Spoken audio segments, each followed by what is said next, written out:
You're the leader of a great people, the American people.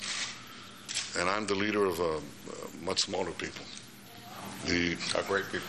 There were the usual niceties of an Oval Office visit. The frequency of these meetings is an indication of the extraordinary bond between our two countries. At least from President Barack Obama, who angered the Israelis with this speech Thursday, where he said the starting point for negotiations with the Palestinians should be the pre-1967 borders, with mutually agreed land swaps.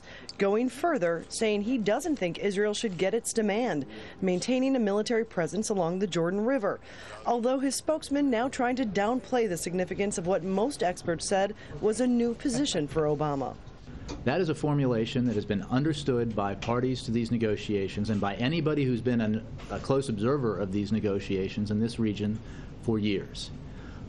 He felt it was important to articulate that.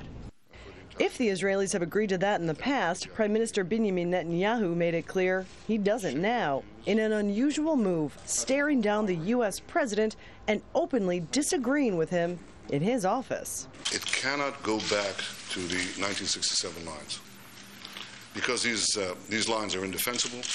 On the land by the Jordan River, another no. And on the issue of refugees, which Mr. Obama wanted to be negotiated at a later date, another flat refusal. So it's not going to happen. Everybody knows it's not going to happen. And I think it's time to tell the Palestinians forthrightly, it's not going to happen. The Prime Minister also closing the door on working with the Palestinian government that includes Hamas. President Obama didn't rule it out or in. What will President Obama do next? He says it's time for the Palestinians to figure out their next step.